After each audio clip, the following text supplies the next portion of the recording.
Liverpool have impetus for quadruple quest after overcoming Villarreal. Put yourself in the Liverpool dressing room at halftime and think of what was at stake. A trip to Paris was slithering through their fingers, and so too was history.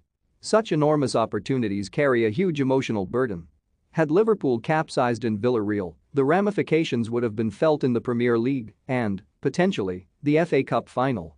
You don't tend to recover quickly when you have been embarrassed with the world watching. So there you have it, these were the highest of high stakes, all or nothing depending on which way the dice fell after the break. Can you imagine how Anfield would have been this Saturday night against Tottenham had Unai Emery pulled off one of the all-time great comebacks? Now Klopp's team will walk into an expectant furnace and have the impetus to continue their pursuit of Manchester City in the Premier League. That they are able to do that is down to a feat of escapology up there with anything they have produced in their rich European backstory. To watch the opening 45 minutes was like going back in time to another era. Liverpool hadn't played this badly in a semi-final since surrendering against Aston Villa in the FA Cup 7 years ago. They were stripped of their poise and stopped doing all the things that had given them success. For context, in the opening half, their passing accuracy was 66%, the lowest in any game they had played since the 2019 Champions League final. It was actually a surprise the figure was so high, as everything seemed so clunky and ill-advised. So many decisions were ill-advised. I asked Pete Croitz, chief video analyst, to find me one clip to show the boys what could be done. He came back to me and said there were none, said Klopp.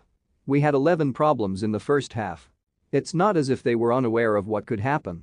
Mention 2019 and you should immediately think of a Champions League semi-final when the second leg featured a team in yellow and the outcome was deemed a foregone conclusion. Never assume anything in football, ever. Klopp had to take a deep breath when he was asked on Monday if the job had been done, and with good reason. Villarreal were never going to do anything other than approach this skirmish with the intention of leaving nothing behind. But then came the plea for calm and the introduction of Luis Diaz. Will this go down in folklore as David Fairclough's introduction against Saint Etienne in 1977 did? Possibly. Historians will know that all seemed lost in that clash against the French champions as Liverpool were pursuing the treble.